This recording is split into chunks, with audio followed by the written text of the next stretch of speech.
Sve je u Srbiji moguće. Pa tako i da kuća sporta na Banjici u Beogradu umesto sportske utakmice promoviše telekomunikacionu. I da pritom igračima, Telekomu i SBB-u, domaćin ne nudi isti tretman, već bira stranu. Fair play bi trebalo da postoji i u poslu, a ne samo u sportu. U Srbiji je moguće i da na pijacama u glavnom gradu dok pazarite luk i brokoli možete potpisati ugovor sa Telekomom. Na slične tezge možete naleteti i tik uz opštinske šaltere, pa dok podižete izvod iz matične knjige rođenih, na promo štandu možete potpisati ugovor sa MTS-om. Ja sam bio nekim svojim poslom u opštini Zvezdara gde i živim i primetio sam štand Telekoma Srbija na kome je bilo navedeno raskid ugovora sa SBB-om moguće je. Iskreno to me zainteresovalo jer sam primetio prvo da je štand Telekoma, drugo da on, da kažemo, propagira raskid ugovora s drugim pružaocem usluge televizije i kablovske. Mi to nismo zapazili do sada da je praksa i pokušali smo da dođemo do nekog zaključka da li uopšte postoji bilo kakav pravni osnov. Nisam bio lenj i sutradan sam zapravo podneo zahtev za slobodan pristup informacijama od javnog značaja da vidim na osnovu kog pravnog osnova zapravo se taj štand nalazi tu. Odgovori su različiti. Pošte Srbije nisu apsolutno ništa odgovorile. U odgovoru od opštine Zvezdara je navedeno da je postojao memorandum o sporazumevanju sa Telekomom Srbija i da je na osnovu njega sklopljen ugovor o saradnji u kojoj je navedeno da Telekom Srbija donira televizor i priključak, ako se ne varam, a da za uzvrat može da koristi prostorije opštine Zvezdara za svoj promotivni štand. Opština Zemun je dostavila odgovor iz koga se vidi da oni u principu nemaju praksu da iznajmljuju svoje prostorije, ali da s druge strane mogu da izađu u susret ukoliko se to čini iz nekih neprofitnih razloga. Da li bi možda onda mogli mi kao neko udruženje građana ili druga neka firma da zapravo koristi prostorije opštine Zvezdara ako im donira televizor ili neki drugi predmet? Otvara se pitanje razloga zbog kojih bi jedna gradska opština ustupila komercijalnim kompanijama svoje prostorije pod ovako smešnim, može se slobodno reći, uslovima. Odgovor na pitanje čije je sve maslo je možda pronašao gledalac N1 koji je u decembru 2022. ispred odbora Srpske napredne stranke na Novom Beogradu fotografisao materijal za raskid ugovora sa SBB-om, spreman za distribuciju. Da li su najveća politička stranka, najveće akcionarsko društvo u vlasništvu Srbije i opštine najvećeg grada u Srbiji zajedno u akciji? Da li je zajednička misija Srpske napredne stranke, Telekoma i grada Beograda da unište kablovskog operatora SBB? Mislim da je to jedna onako savršena partija šaha. Ovo je bitka za preuzimanje monopola na tržištu kablovskih operacija, odnosno dolaska slobodnih informacija do građana Srbije.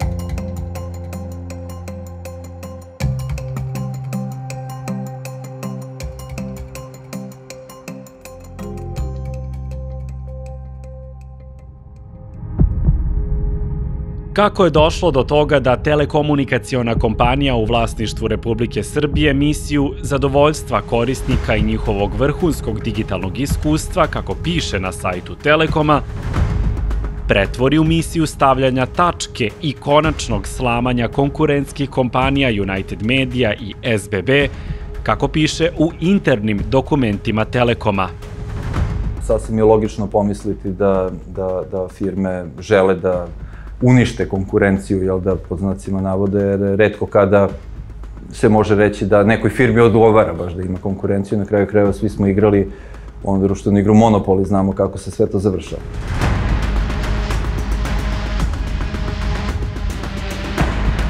Pod plaštom tržišne utakmice i odbranom navodno državnog operatera zapravo se želi uništiti ili istisnuti jedan privatni strani investitor. Ako Telekom Srbije nema prave konkurencije, onda naravno može da ima fantastične rezultate, jer svako ko ima monopol može da ima fantastične rezultate. Imamo jednu jaku državnu firmu koju ćemo da koristimo, da podmirujemo i naše, i da ućutkujemo neke druge, da kupujemo neke nove ljude. Sad, neko će da kaže, pa zašto ne bi smeli da rade ako je to državna kompanija? Zar nije interes da državna kompanija jača? I jeste na neki način. To je plod jedne šizofrene situacije gde država nije samo regulator tržišta, nego i učesnik na tržištu. To i nije tržište, zato što na tržištu postoje konkurenti koji su manje više ravnopravni, ali niko ne može da bude konkurent sa državom. A ovde se SBB ili bilo koja druga kompanija koja bi tu bila, ona se ne bori u suštini sa Telekomom, nego se bori sa državom. Ta paradoksalna situacija da država i uređuje tržište telekomunikacija, ali da se na istom takmiči, političarima na vlasti daje alatku, u ovom slučaju Telekom, da povlače poteze kojima mogu ugroziti konkurente koji im nisu po jusu. Na spisku onih koji nisu po ukusu vlasti našla se United grupa, a Telekom je aktiviran kao oružje u borbi protiv neprijatelja.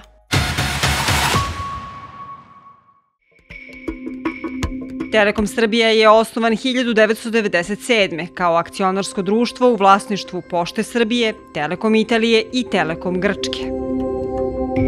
Moramo reći da za Telekom, kao i svako preduzeće koje je pod kontrolom države, važi ona činjenica da je politika imala veliki uticaj od samih početaka, počev od 90-ih, kada je Telekom i formiran, kada je kontrolni paket akcija preprodat stranim investitorima da bi se pred izbore kupio politički mir i isplatile nekakve plate i tako dalje, ali nažalost i nakon petooktobarskih promjena ta kompanija nije mnogo odmakla od te neke direktne uloge države. Petooktobarske promene su dovele do turbulencije i na tržištu telekomunikacija. Monopol sa Telekomom na čelu bio je uzdrman.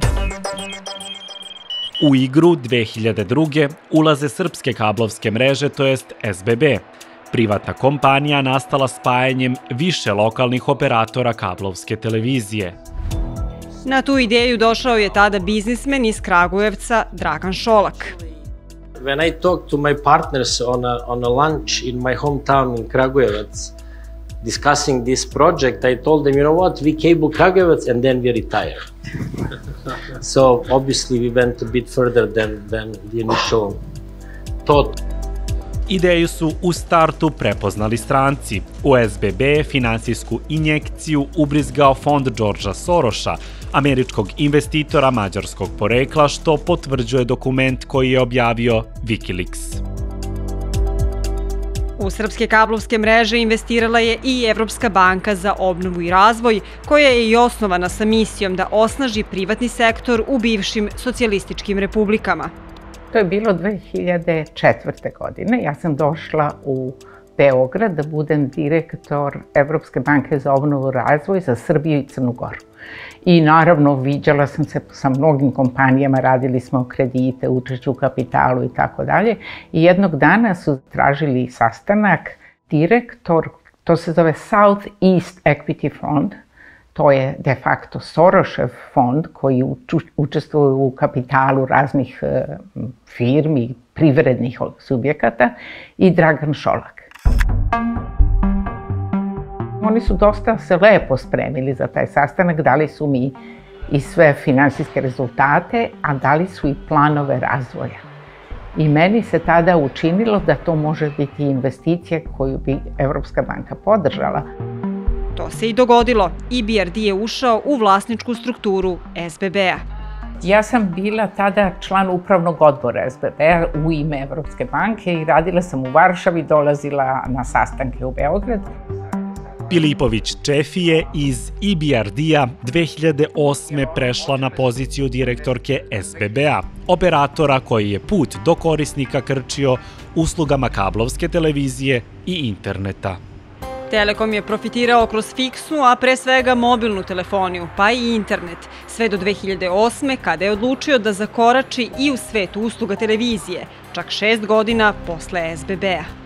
Nakon svetske ekonomske krize jeste da je Telekom prilično zaspao u tom svom razvoju, nije se mnogo tu pozitivno dešavalo, bilo je tu razvlačenja, jedan tender, drugi tender, hoće se proda, neće se proda, to je inače iscrpljujuće generalno za sve kompanije, jer taj proces odlaže i razna ulaganja i ne može efikasno da se upravlja, čak i da su se stekli ti uslovi i u tom nekom smislu je Telekom dosta zakasneo u toj nekoj strategiji da se uđe i na tržište kablovskih operatera.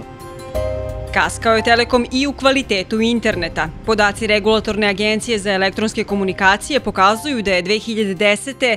SBB nudio više nego duplo brži internet od Telekoma po nižoj ceni. Telekom je ipak u odnosu na SBB imao jednu važnu prednost – telekomunikacionu mrežu. Infrastrukturu je SBB iznajmljivao od Telekoma kako bi došao do korisnika. To je bio manevarski prostor Telekoma da u to vreme ugovornim obavezama navodno pritiska konkurenta. A da raskine ugovore uvek. Ili da ih raskinu ili da povećaju cenu. Tako da smo stalno imali neke trzavice, uvek je bilo nepoverenja i uvek je bilo pokušaja da se više para od nas izvuče. Da SBB posluje u neprijateljskom okruženju još 2007. zaključeno je u diplomatskoj depeši američke vlade.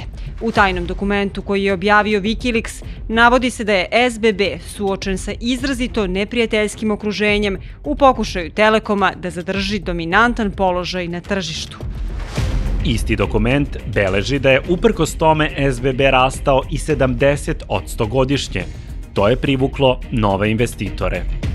SBB odlazi u ruke britanskog investicionog fonda Mid Evropa i 2012. postaje deo United grupe, fokusirane na tržište jugoistočne Evrope. Telekom Srbija ne odlazi u njedra stranih investitora, već ostaje u rukama države, koja 2012. akcije deli sa građanima, zaposlenima i bivšim radnicima Telekoma. Pokušaj privatizacije su propali za vreme vlasti i demokrata i naprednjaka. Republika Srbija je 2023. većinski vlasnik Telekoma sa 58,11% udela u vlasništvu, a građani 14,95%. SBB je 2023. u rukama United grupe, koja posluje u 8 država. Na kraju 2022. Telekom je imao nepunih 57% tržišnog kolača u uslugama interneta, dok je SBB imao nešto više od 30%. Tržišni kolač u uslugama kablovske televizije je bio podeljen tako da je Telekom imao nepunih 53%, a SBB nepunih 44%. Telekom je prisutan u svih 169 opština u Srbiji, dok je SBB prisutan u 60. Na prvi pogled, građane možda ne potresa to što SBB može doći do ograničenog broja kablovskih korisnika. Ipak to u slučaju Srbije znači da ne mogu svi pretplatnici kablovskih usluga da vide istu medijsku sliku, jer im Telekom i SBB ne nude iste kablovske kanale. Korisnik SBB-a može da vidi pravu, stvarnu i realnu sliku Srbije. Korisnik Telekoma može da vidi kreiranu državnu, odnosno sliku onu koju vlast želi da projektuje. Stoga je i jasna glad za svakim pačetom telekomunikacionog neba i očekivano je rivalstvo među konkurentima. Ali je neuobičajen način na koji velikom telekomunikacionom igraču poput Telekoma država širi krila.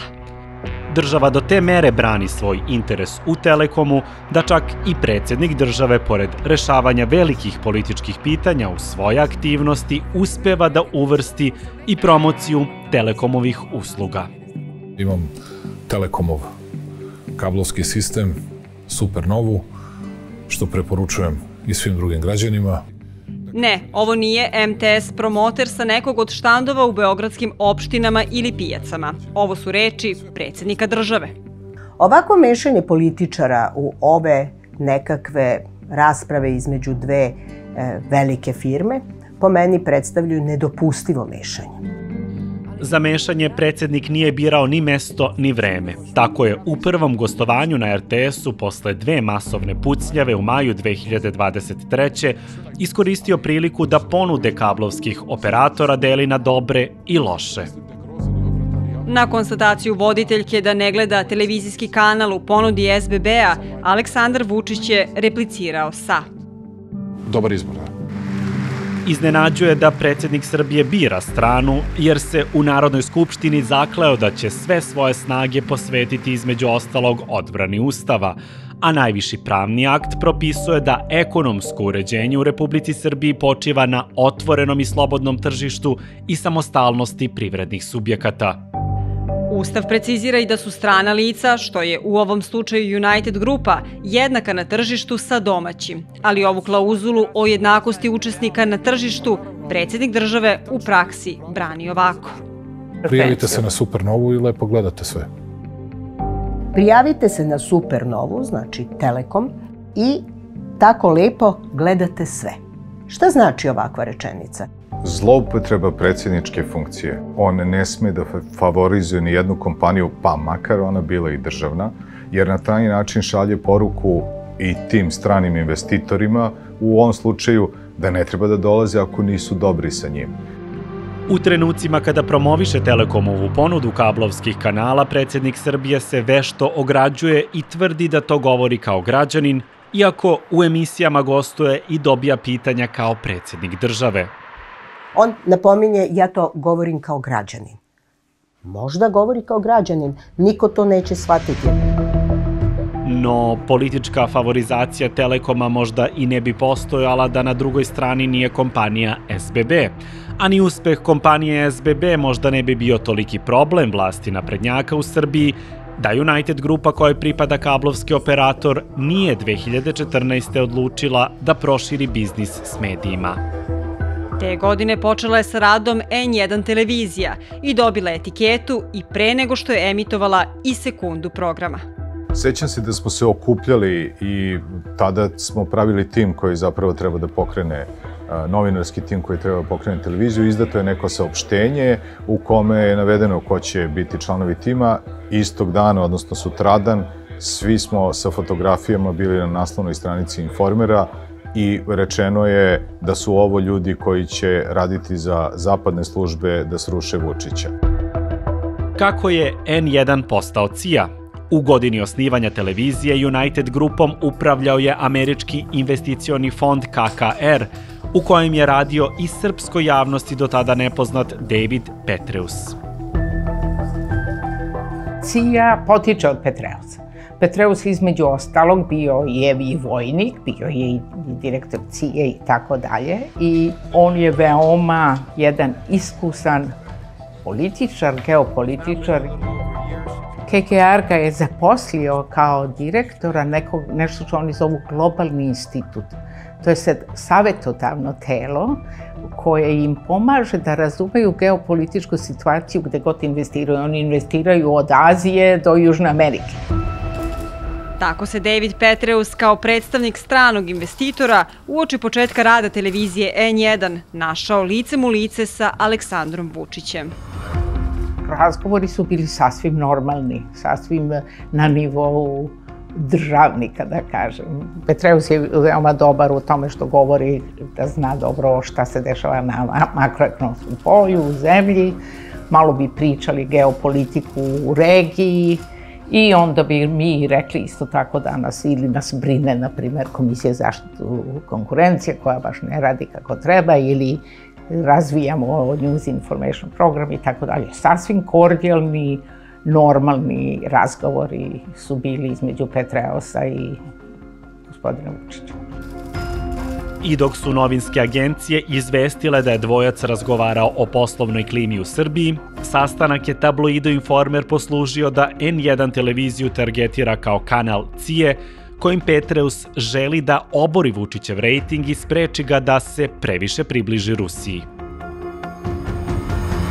Uvek ste morali da imate i u socijalizmu spoljašnjeg i unutrašnjeg neprijatelja. Vi ne možete da, mislim, jednostavno ukoliko je voda mirna, svi ljudi će, koji su u čamcu, naravno, gledati i levo i desno i uživati u prirodi i razmišljati o raznoraznim stvarima koje možda mogu da ih muče. Međutim, ako vam neko non stop drma čamac, raznim teorijama zavere, vi ćete da se uhvatite i da vodite računa samo da se čamac ne prevrne. On pokušava da drma čamac kroz unutrašnjeg neprijatelja koji je N1. Informer koji se trudio da raskrinka N1 preneo je i Vučićevu izjavu da su svi investitori u Srbiji dobrodošli i da njega ne interesuje da li će ova ili ona televizija podržavati ili napadati bilo kog političara. To je korektna, pravno korektna izjava u skladu sa našim zakonima. Ja sam pročitala tekst zakona koji govori o stranim ulagačima i to bi bila u redu sa svim izjava po meni. Sad, šta je iskreno mišljenje? Ne znam. Iskreno mišljenje je sa auditorijumom ružičaste televizije podelio prijatelj predsjednika Srbije, urednik Informera Dragan J. Vučićević. Televizija N1 je direktna ispostava, medijska ispostava CIA u Srbiji. Njihov šef je bivši šef CIA. Jasno vam je da je Informer glasilo režima, odnosno glasilo Aleksandra Vučića, mogu slobodnije da kažem. To oni ne kriju. Dakle, ne kriju ni predsjednik ne krije ni vlasnik Informera. Vučić vlada upravo teorijama zavere. Vi morate da nađete plodno tle koje će da prihvati takvu teoriju zavere, kao i za svaku drugu teoriju zavere. A naš narod, zbog NATO bombardovanja i ostalog, naravno da ne voli ni Amerikance, i CIA je super ime za sve nas. To nije samo za vas i vaše novinare, mi smo svi CIA. Mi smo još uvek u novinama, i Dragan, i ja, i moje kolege, i oni na šalterima, mi svi radimo za CIA. Što je, mislim, apsurd, stvarno, i smešno, da ne bi bilo opasno. Vama je opasno, nama nije toliko. Ja mislim da neko kaže ljudima iz CIA za N1 i United Mediju koji su rezultati nakon svih ovih godina postojanja, da bi ga proglasili kao veoma neuspešan projekat, jer mislim, ovoliko vremena protraćiti, a ne srušiti Vučića, to je potpuno iluzorno. Dok je Aleksandru Vučiću N1 označen kao CIA neprijatelj, koristio za rejting kod birača Srpske napredne stranke, novinari su od televizije N1 stvorili brend, prepoznatljiv po pitanjima i pristupu koji nije u funkciji promocije vlasti, već otkrivanju priča o kojima vlast želi da ćuti. Ja se sećam da kada smo, pre nego što smo počinjali, raspravljali smo o tome koja je ta rečenica, jedna rečenica koja će da opiše šta mi zapravo radimo. I negde smo zajedno došli do zaključka da kod nas nema zabranjenih vesti. Novinar ne treba da veruje nikome, sve treba da proveri, treba da je kritičan do svega. I jedan američki autor, Michael Shudson, ima i jednu knjigu koja nosi naslov Zašto demokratije trebaju neljubazne medije. Jer ako su mediji ljubazni, onda to nije u redu. Zato što to neće više biti prava demokratija. To će izgledati bilo kao Severna Koreja ili kao istočna Nemačka u 70. godinama. Iako u 21. veku poslovni potezi United grupe da širi SBB mrežu i ulaže u slobodne medije su, čini se, unervozili državu. Dalji korak je bio u tome da se SBB i da se N1 tada, da se što više, što je moguće više suzbije, da se uguši, da se njegov glas priguši, jer mi svake 2 godine ovde imamo neke izbore. Vučić je stalno u političkoj kampanji, zato mu trebaju mediji koji će biti pod njegovom kontrolom, da se prosto u svakom delu Srbije čuje samo njegov glas i nijedan drugi. Ako pogledate istoriju ovog sukoba, odnosno ove konkurencije, ako tome tako, da to tako nazovemo, mislim da je veoma jasno da iza toga postoji lični i politički razlozi. Firme koje su bilo kako povezane sa SBB-om su na neki način nepoželjne i na sličan način kao što Viktor Orban želi da se otarasi celokupne nekako nemačke prisutnosti u mađarskoj ekonomiji, na sličan način trenutačna srpska vlast želi da se otarasi i medija, ali i telekomunikacijskih operatera koji nisu povezani direktno sa trenutačnim režimom. Ispostavit će se da je plan države bio da kroz Telekom osniva i kontroliše brojne medije, ali i pridobije nove TV i internet pretplatnike, tako što će kupiti manje kablovske operatore i uvesti priključke u javne institucije. U ovom našem novijarskom svetu se već govorkalo da će Telekom da krene u opštu mobilizaciju, što bi se rekli, u kupovinu malih kablovskih operatera, ali niko nije slutio, pa ni ja, da će Telekom da počne da ulaže toliki novac u kupovinu kablovskih operatera. Telekom je ofanzivnu tržišnu bitku počeo 2018.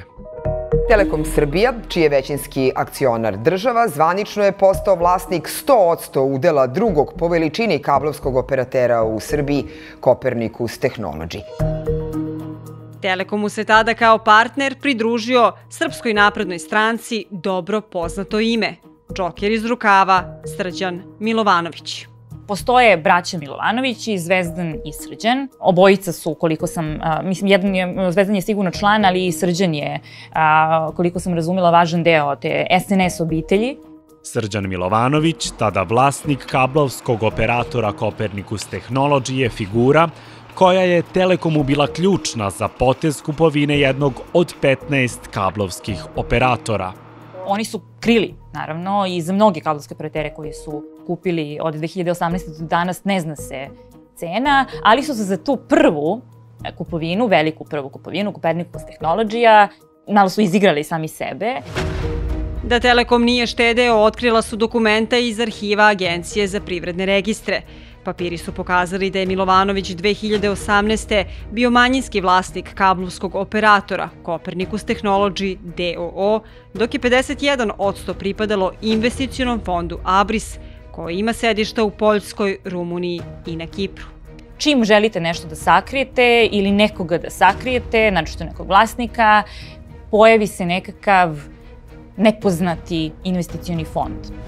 O Abris fondu nema mnogo objava u medijima, ali se na internet prezentaciji fonda nalazi informacija da je Abris 2016. postao većinski vlasnik Copernicus Technology-a. Dakle, vi ne možete u ovom trenutku, ja ne mogu da kažem ko stoji iza toga. Ali po onome što mogu da zaključim, slobodno mogu da kažem, dakle da je to neko ko je ušao u vlasništvo Copernicus Technology, želeo da sakrije sebe iza tog nekog investicionog fonda i da zaštiti sebe, ali je znao da će u budućnosti da dođe do te prodaje Telekom u Srbiji, da na taj način zaradi. Morate da imate baš jako dobar njuh, što bi se reklo, ili, što je meni delovalo verovatnije, da imate neku dobru informaciju, da uđete u tu neku firmu, možda i da nešto malo kao uložite, da je malo finansijsko jačate, jer znate da ćete za godinu i nešto dana na toj svojoj transakciji zaraditi višestruko. Fond Abris je preko firme u Holandiji 2016. kupio 51% Kopernikusa za 51 milion evra. A onda je nepune 2 godine kasnije, u novembru 2018. Telekom pazario i Abrisovih 51 i Milovanovićevih 49% i dokaz o tome priložio APR-u. Tako smo mi saznali da je Copernicus Technology, Telekom Srbija, državnog operatera, koštao 195 miliona evra. Komisija za zaštitu konkurencije je u rešenju o odobravanju akvizicije utvrdila da Copernicus Technology ima oko 50.000 korisnika kablovske televizije, što znači da je Telekom platio skoro 4.000 evra po korisniku. Poređenja radi, SBB je prema podacima United Grupe 2016. kupio sličnog po veličini kablovskog operatora ICOM za oko 700 evra po korisniku. Telekom je Kopernikus platio jedno 3, 4, pa i možda 5 puta više nego što je bila njegova realna vrednost u tom trenutku. Moram prvo da kažem, kad sam nezvanično čuo za tu transakciju, da nisam verovao i da sam rekao nekolicini novinara koji su mi javili da to nije tačno. Kada je objavljena ta vest, odmah su se svi onako prosto, da kažem, zgranuli, jer to je ogromna suma, 200 miliona evra. A Kopernikus je imao svega 3% tržišta, praktično je bio, kako bih rekao, nepoznat je na tržištu. Od tada, znači od te cene, onda smo znali da je zapravo Telekom Srbija zaista krenuo ozbiljno u tu borbu sa SBB-om i da se nimalo nisu šalili. Svakome je to upalo u oči, niste morali da budete stručnjak da biste videli da to nešto lepo ne miriše i da je tu nešto debelo sporno. Pokušavajući da objasni transakciju, Srđan Milovanović je tvrdio da ga je većinski vlasnik Abris prinudio da proda svoj udeo u Copernicus Technology-u. Ja sam, kao vlasnik manjeg dela firme, morao da pratim odluke većinskog vlasnika, što je i bila moja obaveza po kupoprodajnom ugovoru sa fondom Abris. Iako je Milovanović transakciju okarakterisao kao moranje, dokumenta u APR-u pokazuju da je, šta više, Abris, većinski vlasnik, prvo njemu ponudio svoj udeo u Kopernikusu, čime je Milovanović mogao da povrati Kopernikus u svoje ruke. Ipak, Milovanović se prava preče kupovine odrekao u korist Telekoma, a kako i ne bi, kada je za taj ustupak od Telekoma dobio više novca nego Abris, tada većinski vlasnik Kopernikusa.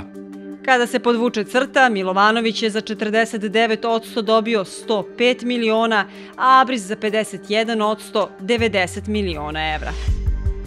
Ni dan danas, ni jedno tužilaštvo nije pružilo odgovore, niti mi imamo odgovor na pitanja zašto je taj kabelski operator toliko koštao.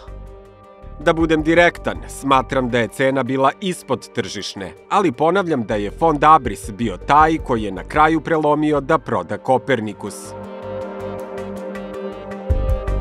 Koliko god se akvizicije Telekoma činile zamršenim, Republičkoj komisiji za zaštitu konkurencije nisu bole oči. Naprotiv, odobrene su u skraćenom postupku. Samo godinu dana ranije, komisija je imala drugačiji pristup prema SBB-u. Akvizicija kojom su srpske kablovske mreže preuzele ICOM odobrena je uslovno u ispitnom postupku koji je trajao 4 meseca.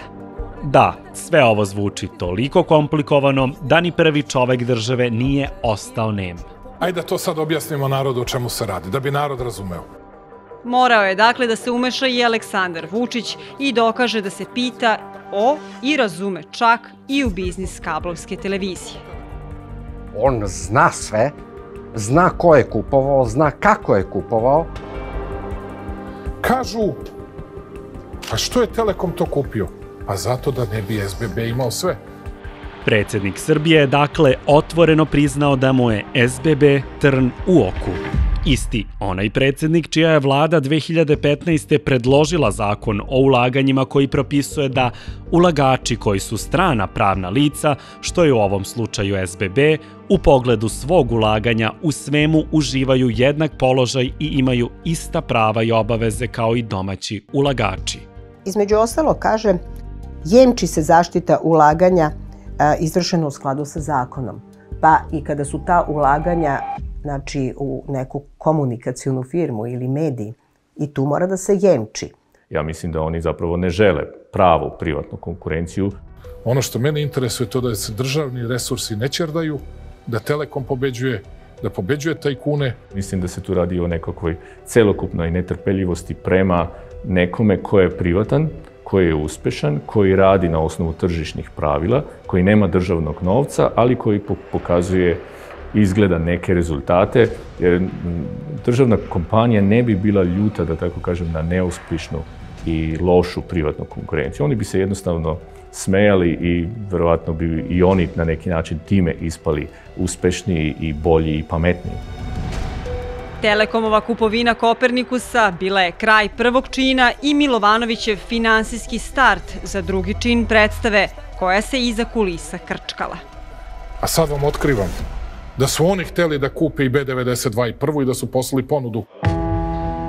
Oni se odnosilo na United grupu, koja je te 2018. zaista dogovarala kupovinu dve televizije sa nacionalnom frekvencijom, Prva i B92, u vlasništvu Antena Media grupe iz Grčke. Kad bi moglo da se bira, mi bi samo kupili B92, zato što je nama trebala nacionalna licenca. I ta jedna od te dve televizije, a obe imaju nacionalne licence, bi bila super za nas platforma za dalji razvoj. Međutim, moralo se pregovarati za obe, pošto je tako vlasnik hteo. I hteli da u potpunosti zavladaju ne samo medijskim tržištem, nego svim finansijama. Jasna je želja i namera vlasnika United grupe da dobiju nacionalnu frekvenciju, da se prošire na tom medijskom tržištu. Dakle, kod nas to nije digitalizovano, imamo i dalje nacionalne frekvencije. I ja potpuno razumem, naravno, i tu poslovnu odluku i donekle, verovatno, i političku, a onda, naravno, potpuno razumem i odgovor SNS-a. U tom odgovoru desio se kopernikanski obrt. Pregovori su išli u tolike iznose i cene koje nemaju nikakve veze više s ekonomijom i mi smo odustali. Ipak, neko je bio istrajan. Televizije sa nacionalnom frekvencijom Prva i O2 imaju novog vlasnika. U pitanju je Srđan Milovanović, bivši vlasnik kablovskog operatera Kopernikus, koji je nedavno svoju kompaniju prodao Telekomu Srbija. Kako se novi poslovni poduhvat Srđana Milovanovića dogodio mesec dana nakon što je Kopernikus prodao Telekomu, osim vremenskog sleda događaja, doveden je u pitanje i finansijski tok. Da li je Milovanović bio ponovo navodno prinuđen i da novac koji je dobio od Telekoma uloži u kupovinu Prve i B92? Kupovina televizije Prva i O2. Jasno, sigurno. Sigurno, sve su u pravu. Potpuno je jasno, bez imalo sumnje da je Telekom, državni operator, obezbedio novac da se to učini.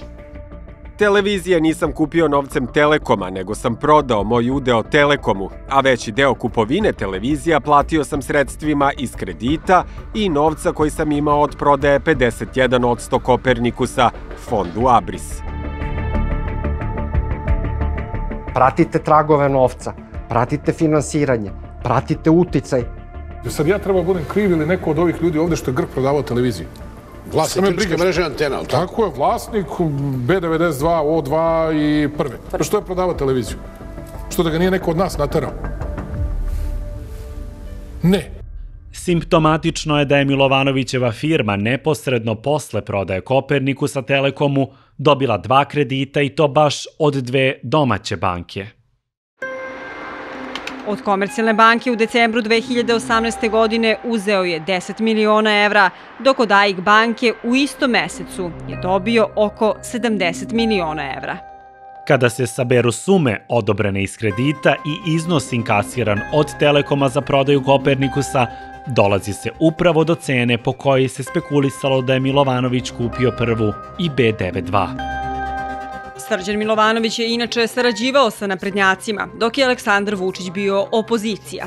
U odgovoru N1 priznaje da prema predsjedniku Srbije gaji simpatije, ali ne otkriva u kakvom su odnosu. Nikada nisam bio član bilo koje stranke, pa ni Srpske napredne stranke. Predsjednika Srbije Aleksandra Vučića izuzetno cenim i apsolutno ga podržavam u njegovoj borbi da Srbiju gradi, razvija i da je definiše kao modernu državu u kojoj će naša deca odrastati. On je jedan onako fini čovjek, ja sam ga molio tamo 2008. i 2009. kad nigde ništa nije smelo se pojavi da nam pomogne. I on je bio korektan i zaista nam dozvolio da se ponekad pojavimo na njegovom KCN2, KCN3 ili tako nešto se to zvalo. Ja ga posle toga nisam video ni jednom ili jedanput slučajno ili tako nešto, dakle 2 puta možda u životu. Pojavljivali su se naprednjaci na KCN3 u okviru medijskog projekta Svet plus Info. Dobroveče, gledate vesti i televizije Svet plus Info, ja sam Marija Obradović. Predsjednik Srpske napredne stranke Tomislav Nikolić. Reč je o informativnom programu naklonjenom Srpskoj naprednoj stranci, koji je emitovan na 3. kanalu Kopernikus televizije uoči izbora 2012. Sadržaj je bio dostupan i korisnicima SBB-a. Ja sam imala sastanak sa Aleksandrom Vučićem i gospodinom koji je tada kreirao Kanal Plus. Dobro mi došli u Jutro Plus. Dobro jutro vama. Kako ste ovog jutra? Dobro, super. I oni su došli kod mene na razgovor da bi hteli da mi u svoj line-up stavimo i Kanal Plus. Ja sam onako najotvorenije s njim razgovarala. Tada je rekla, gospodine, to je jako skup projekat. Morate da napunite 24 sata nečim osmišljenim, 7 dana u nedelji, to je skupo, a niko vas neće gledati. Ne, oni su insistirali i mi smo ih rekli, ok, može. Evo, isti uslovi kao što je Palma Plus i ostali. I onda je mjesec dana nakon izbora Kanal Plus prestao da plaća. I na kraju, vidimo, mi to ne plaća se 2-3 mjeseca i onda sam ja nazvala gospodina Vučića i rekla, ja se izvinjavam, ali ovi vaši uopšte ne plaćaju. I mi smo ga ukinuli, nije bilo nikakvog stresa, nikakve arogancije, ljutnje s njegove strane, koliko se meni čini. Ali kad gledam unazad, on je zapravo prihvatio moj predlog, da mu je bolje da stavi pare u Pink ili ostale, možda ne pare, ali uticaj, i da na taj način dopre do mnogo većeg broja korisnika. Ja nisam uopšte shvatila u to doba koliko je ta kontrola medija njemu bitna. Spona Vučić-Milovanović 2018. podgrejala sumnju da su stari znalci skovali još jedan savršeni medijski projekat kupovinu Prve i B92. Dakle, mislim da je prodaja televizije B92 i televizije Prva, dve televizije sa nacionalnom frekvencijom, Srđanu Milovanoviću, odnosno toj firmi Kopernikus, stavljena tačka, odnosno zaokružena priča na plan koji je Aleksandar Vučić imao za te dve televizije kada je dolazio na vlast. Evo, Đilas kaže da mu se javlja da nije taj Srđan, kako se već zove, pravi vlasnik. Ne, nego je Aleksandar Vučić vlasnik. Sigurno se dogovorio sa Srđanom Kopernikusom. Ej, pa slušajte. Od svih tih silnih emisija Utiska nedelje i svega onoga što je odlazilo sa tih televizija umeđu vremenu, ja imam utisak da je on baš želeo da kaže ne samo da ću da vas oteram, sve novinare koji nešto su radili i kritički izveštavali o meni, nego ću i da vas prodam. I to ću vas prodati Kopernikusu. Mislim, prodat ću vas nama. Ja ću da vas kupim. Suština stvari je bila u tome da se medijski prostor potpuno zaokupi i da vi nemate ni jednu televiziju koja ima javnu frekvenciju, a koja je nezavisna. One su sve na jedan ili drugi način povezane sa vlašću i pod praktično direktnom kontrolom vlasti. Znači imate 5 televizija sa nacionalnom frekvencijom, sve su u rukama vlasti. I naravno da imate jedno umlje. Naravno da svi misle isto, pošto svi čuju isto. Vučić, koji je jedini koji se pojavljuje preko tih kanala nacionalnih medija i sve ostalo, šta god prenese, on je jedini, drugi glas ne može da se čuje. Znači, on bi sad mogao da izađe i da kaže: dragi građani, spremite se, sutra će da sleti leteći tanjir, pozivam vas da dođete na Trg Republike, da ga svi dočekamo. Ja verujem da bi Trg Republike bio pun. Kada je televizija N1 dovela u pitanje opravdanost strategije Telekoma, tabloidi bliski vlasti doveli su u pitanje izveštavanje N1. U tome je ponovo prednjačio Informer koji je N1 optužio da u službi SBB-a špijunira Telekom i da želi da ga uništi. Svaka televizija, svaki građanin, bez obzira gde radi, svaki novinar, bez obzira gde radi, ima pravo da postavi pitanje kako posluje javno preduzeće. I što bih rekao, tu nema nikakvog sukoba interesa. Nije problem realno to što N1 izveštava o Telekomu, jer izveštavanje o Telekomu sasvim sigurno može biti pitanje od javnog interesa. Više mi se čini da je problem što većina drugih medija se ne bavi tom temom. Sad, da li je to manjko interesovanja razlog samo uticaj države, odnosno nekih državnih organa, ili čak možda i strah od gubitka prihoda od oglašavanja, ne bi trebalo verovatno isključiti ni jednu ni drugu mogućnost. vidite i sami svojim očima, mislim, vidite u tabloidima, evo samo ih uzmite i znači nekoga ko širi govor mržnje, diskriminatorski jezik, ko širi lažne vesti, ko se od njima reklamira? Telekom. Znači, ko ih finansira? Telekom, delom. Mislim, državna firma. Tako da možete, znači, i sami svojim razumom i svojom logikom da razumete o čemu se tu radi. Koliko Telekom nije štedeo na reklamama u štampi, toliko tabloidi nisu štedeli konkurenta nacionalne kompanije. Mediji bliski vlasti su imidž Telekoma ulepšavali tako što su diskreditovali United grupu. Na tapetu tabloida i politike našao se i osnivač SBB-a, danas suvlasnik United grupe, Dragan Šolak. Jednostavno nije osoba koja se bavi politikom. Nije osoba koja ima bilo kakve pretenzije na bilo kakav politički angažman, ali je idealno izabran zato što on žive negde u inostranstvu, bogat je, ima uticaj na medije koji ne podržavaju iluzije koje je plasirala vlast. Pa kako ćete da nađete boljeg? Dragan Šolak je postao strašilo vlasti i dežurni krivac kako za neuspehe države, tako i za neuspeh Telekoma. Ovaj čovek je zlikovac. On ništa nije dobio, nije kupio državnu firmu, nije imao koristi od privatizacije, nije pripadao ni jednoj partijskoj stranci da dobije neki dil sa strane ili tako dalje. Jednostavno sa grupom ljudi otkrili su rupu na tržištu koju treba popuniti i oni su je super popunili. Dragan Šolak je tako predstavljen kao vlasnik fabrike laži, tajkun, pun ko brod, gubitaš, licemer, izdajnik, nepatvoreni satana, gospodar informacija, Elliot Carver i tako dalje. Ti si za zatvor, prijatelj. Prvo, naš narod obožava te teorije zavere, a to je između ostalog zato što nemaju otvorene informacije, nego žive u tako nekom kao epruveti nekoj, informativno i čorso kako. To je super način da taj skandal držiš i da tu tenziju držiš. Apsolutno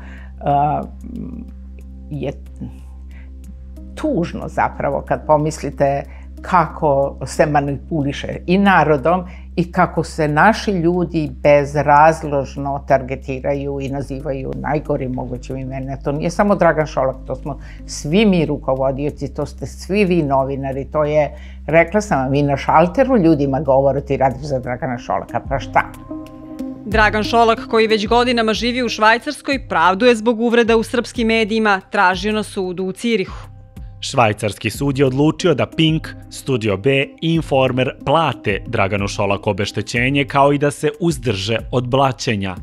Obeštećenje je plaćeno prinudno, a presudu do juna 2023. tuženi mediji nisu objavili u skladu sa odlukom suda, a Dragan Šolak je nastavio da bude muza tabloidima. Iako nikada nije bio akter na političkoj sceni, štampa bliska vlasti mu je dodelila ulogu finansijera opozicije. Lik Dragana Šolaka je vezivan tako za lik drugog Dragana, Đilasa, opozicionog političara. Mučeni Đilas i Šolak nisu spavali noćas. Kažu da je bila nestašica bensedina po dežurnim apotekama, ali ja više od toga ne mogu da im pomognem. On se ponaša u Srbiji kao karatisti, oni koji treniraju pa imaju one kate, to je borba protiv zamišljenog protivnika, gde on demonstrira kako dobro izvodi pokrete, blokira, udara, skače i sve ostalo, kad se nađe u pravoj situaciji. A to nije Srbija, prava situacija je njegovo izmeštanje iz Srbije. Da li je to Brisel, da li je ne znam ja šta, malo drugačije se ponaša. Znači, neću da kažem baš da dobije svaki put batine, ali smo mnogo daleko od onih 5-0 koje se takođe preko nekih medija bliskih vlasti prezentiraju. U povezivanju dvojice Dragana neretko je prednjačio sam Aleksandar Vučić, stavljajući ih u isti koš baš kada je objašnjavao kupovinu televizija B92 i Prva. A sad hoćete zabranite nekom Srbinu da kupi, mora da kupi neki Šolakovi Đilasov tobož s polja, a da svi znamo da iza njih stoje Đilas i Šolak. Zabranjeno nekom Srbinu da kupi. Inače, čak i da su dvojica Dragana, Šolak i Đilas, zajedno hteli da kupe dve televizije sa nacionalnom frekvencijom, obojica su Srbi, kao i Srđan Milovanović. koji je pak, kako pokazuju dokumenta Komisije za zaštitu konkurencije, toliki Srbin, da je B92 i prvu kupio u Holandiji preko firme na Kipru i nije platio porez Srbiji. Pa će onda da prikažu sliku njihovi, ovi satrapi, medijski prikažu sliku Srđana da kaže vidi ga kako je ružan Srđan Kopernikus, a mnogo su lepi Šolak i Đilas. Lepotani, kao da je to mnogo važno. Ljubi ih majka tako lepe i pametne. Svoje tajkune niti zovete tajkunima, možete da ih zovete, na primer, kumovima, prijateljima i ne znam nija kako, oni nisu tajkuni. Oni su jednostavno osobe koje se bave biznisom, jer mogu u najgorem slučaju budu kontroverzni biznismeni. Informer naravno nije pisao o transakcijama Srđana Milovanovića, nego je prednjačio u raskrinkavanju navodnih veza Dragana Đilasa i Dragana Šolaka. Ovde na delu jedna tajkunsko-medijsko-politička sprega, hobotnica koja ima za cilj otimanje države. Činjenica da je 2018. United Grupa kupila zgradu u vlasništvu Dragana Đilasa, kao i njegovu nekadašnju kompaniju Direct Media, poslužila je za skretanje pažnje javnosti sa političkih tema. Ne znam zašto je to bitno. Nije ni bitno. Đilas je hteo da prodaje, on bi prodao i Telekomu. Da je Telekom hteo da kupi. On je hteo jednostavno da proda sve što ima u Srbiji. I tad su počele priče o nama da finansiramo Đilasa.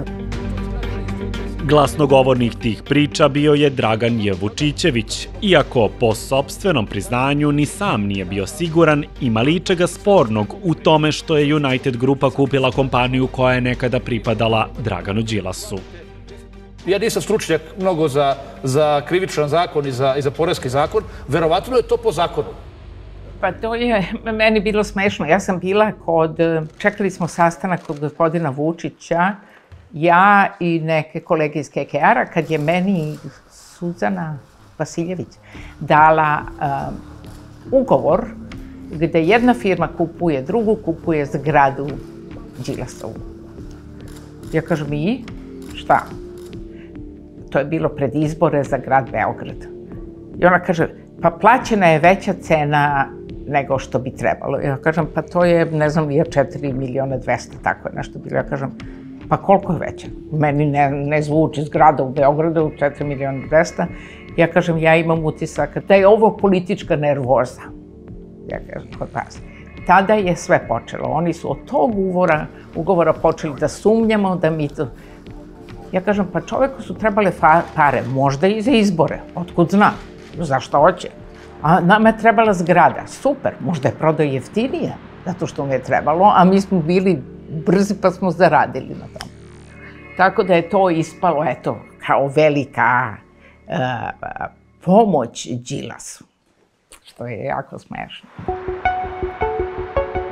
U spinu o vezama Šolaka i Đilasa u prorežimskim medijima zavrtila se i priča o tome kako biznis United Grupe u Srbiji ne doprinosi privredi države.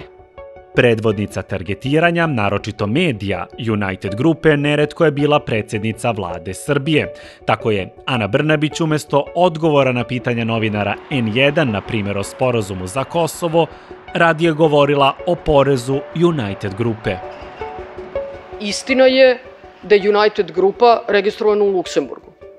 Istina je da to nisu srpski mediji, već prekogranični mediji i kao takvi ne plaćaju ni porez u Republici Srbiji, a ne plaćaju ono što je takođe važno za sve naše izvođače, ni nadoknadu udruženjima autora muzike, filmova, izdavačima za sadržaj koji koriste u proizvodnji programa, zato što kažu mi nismo televiziju u Republici Srbiji, mi smo luksemburška televizija i ne moramo ovde da plaćamo apsolutno ništa, tako da ovde ni ne plaćaju apsolutno ništa.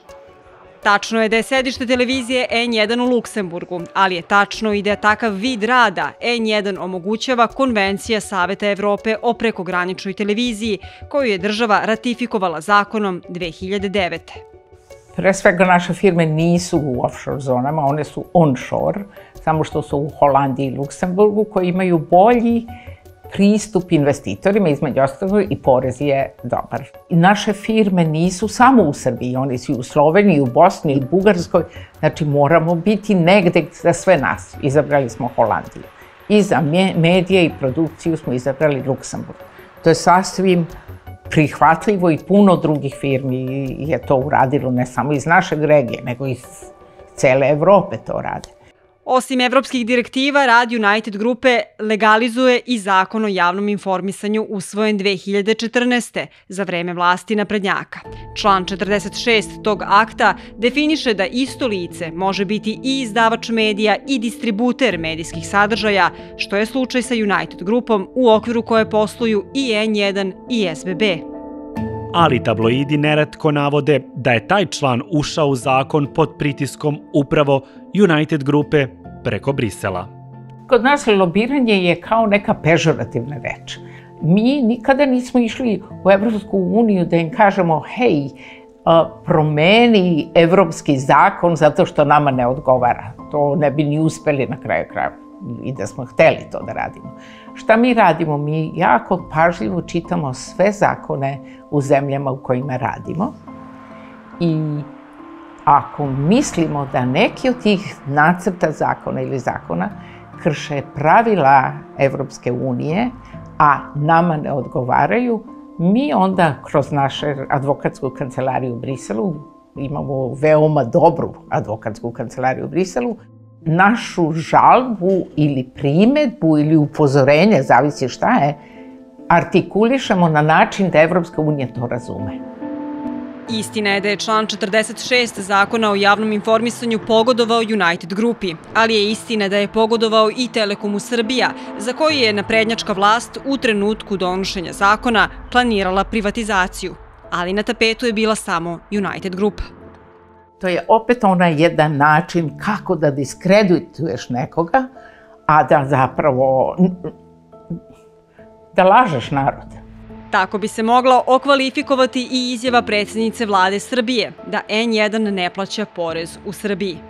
U Beogradu se nalazi produkcioni centar N1 Srbija sa 200 zaposlenih. Prema podacima United Grupe, ta kompanija je u državni budžet po nekoliko poreskih osnova samo za N1 2022. uplatila oko 200 miliona dinara. S obzirom na to da je N1 televizija registrovana u Luksemburgu, nema pravnu obavezu da plaća naknade kolektivnim organizacijama, poput Sokoja u Srbiji, ali to čine svi mediji koji posluju u okviru United Grupe, koji su registrovani u Srbiji, poput televizije Grant, IDJ ili kanala Brains, kao što plaća i sam SBB. Tako da je ta fama za lokalnu upotrebu zvuči jako dobro. Udariti na nekoga ko je bogat i uspešan. To narod obožava. Dok predsjednica vlade Srbije javno polemiše o porezu United Grupe, ipak misli da nema razloga da vlada preispituje odluku Telekoma o kupovini Kopernikusa. Iako je Telekom, kako pokazuje rešenje Republičke komisije za zaštitu konkurencije, kupio Kopernikus na Kipru. Drugim rečima, država je samu sebe uskratila za porez. Tu je mnogo važna stvar to što je Copernicus Technology bio u vlasništvu offshore firmi na Kipru. Dakle, od cele priče da neki ne plaćaju poreze ovde, da eto kako svi kradu državu, oni žuti i tako dalje, mi dođemo do toga da Telekom Srbija nekom plati 200 miliona evra i da taj neko plati porez na tu kupovinu na Kipru. Transakcije na potezu Telekom, Kopernikus, Prva i B92 bile su samo uvertira. Od 2019. godine odnosi na tržištu telekomunikacija i medija su se dodatno zaoštrili. Telekom nije stao na kupovini manjih kablovskih operatora, već je počeo da pravi medijsku imperiju. Iako to zakoni zabranjuju, država je kroz Telekom počela da osniva, kupuje i finansira brojne medije.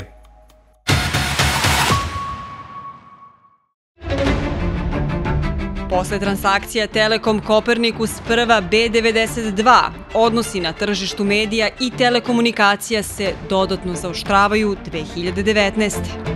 United Grupa je proširila medijski portfolio. Deo tog medijskog jata postaju listovi Danas i Nova, sajt Nova RS i televizija Nova. Ni Telekom nije stao na kupovini kablovskih operatora. Konkurentu se suprotstavio i na medijskom polju. Kada smo mi osnovali Sport klub, oni su kupili Arenu. Kad mi počnemo da pravimo televizijske serije, oni počnu da prave televizijske serije. Kad mi statemo oni smišljaju sad neku platformu. Kad smo mi počeli internet za dijasporu, oni su uradili tako dalje. Oni kaskaju uvek za nama, još nijednu novu ideju od njih ja nisam videla. Televiziji N1 Telekom je odlučio da parira News kanalom u okviru MTS kablovske ponude. 2021. u etar je puštena televizija Euronews Srbija u saradnji sa infokanalom Euronews iz Francuske. Dakle, to je samo jedna politička podloga da se kaže pa evo imamo i te televizije, može da se čuje drugo mišljenje na tim televizijama. Zamislite, nije sve tako crno što se tiče medija i slobode medija u Srbiji. I dok je državni vrh uz osmehe konstatovao da će Euronews doprineti medijskom pluralizmu, vrhuška je zapravo zamagljivala činjenicu da država ulazi u vlasništvo medija. U zemljama Evropske unije državni telekomi nemaju skoro nikakvu ulogu, a pogotovo ne utjecaj na medijsku situaciju u toj zemlji. Oni nemaju ni te pretenzije, ni te želje, ali ne samo da nemaju želje. Oni ako bi imali tu želju, oni imaju vrstu zakonskih ograničenja, ali postoje i ograničenja na razini Evropske unije i Evropske komisije, pogotovo na području zaštite konkurencije. Zato što je jednostavno jasno da država ne može biti vlasnik medija. To je jasno i svakome ko pročita Zakon o medijima i javnom informisanju u Srbiji. Član 32 navodi da Republika ne sme osnivati medije, čak ni posredno, a stiče se utisak da je država upravo posredstvom Telekoma to učinila. Ja moram da priznam da imam veliku sumnju da li je ikada REM proveravao tačno sve to. Regulatorno telo za elektronske medije je izdalo dozvolu Euronewsu, ne dovodeći u pitanje to što je taj kanal u krajnjem vlasništvu Telekoma. Telekom je, čini se, pokušao da nadmudri zakon tako što nije direktni osnivač tog medija, nego je vlasnik Euronewsa preko ćerke firme Arena News Channels. Ako je osnivač dete, ćerka, sin, unuče ili mama nekoga, da li je faktički osnivač u stvari posredno, kako zakonodavac kaže, posredno ili neposredno, finansiran od strane onih koji ne mogu da osnivaju medij. A mislim da skoro nema građanina kada razmišlja o televiziji i čija je, da ne posumnja ako Telekom stoji iza svega, da to nije uplitanje i, kako vi ono rekoste, ulaženje na neki način države u formiranje i funkcionisanje medijskih kuća, što po zakonu nije u redu. Dokao je Telekom konkurenciji i na sportskom terenu. Za operaciju slabljenja sport kluba aktivirali su Arenu Sport u krajnjem vlasništvu Telekoma i kupili prava za prenos Premier lige po basnoslovno visokoj ceni. Dragulja u fudbalskim ligama, Telekom je platio 600 miliona evra za 6 sezona. Kažete što su potrošene te pare? Potrošene, ljudi vide svoju računicu. To je ono da komšiji crkne krava. Razmišljanje. Neće sport klub da prenosi više nego ćemo mi. Šta košta da košta? Da li je ovo ono ko to tamo peva? Potez je doveo u pitanje britanski The Times uz konstataciju da je iznos koji je Telekom izdvojio za TV prava za Premier ligu za ex-jugoslovenski prostor premašio cifru izdvojenu za ista prava za gledalište u Nemačkoj, Austriji i Švajcarskoj. Te tvrdnje Telekom nije potvrdio ni demantovao. Kakva je poslovna tajna da Telekom ne kaže koliko je platio kupovinu prava na prenos Premier lige? To nije poslovna tajna i to bi ljudi morali da znaju, jer se to plaća iz njihovog džepa. Znači, na posredan ili na neposredan način MTS troši moje pare, bez mog znanja. i investira ih u projekte, što neko mene ne pozove telefonom, kaže dobar dan, gospodin Avžar, šta vi mislite, da li bismo mi trebali da investiramo, na primjer, u Premier ligu?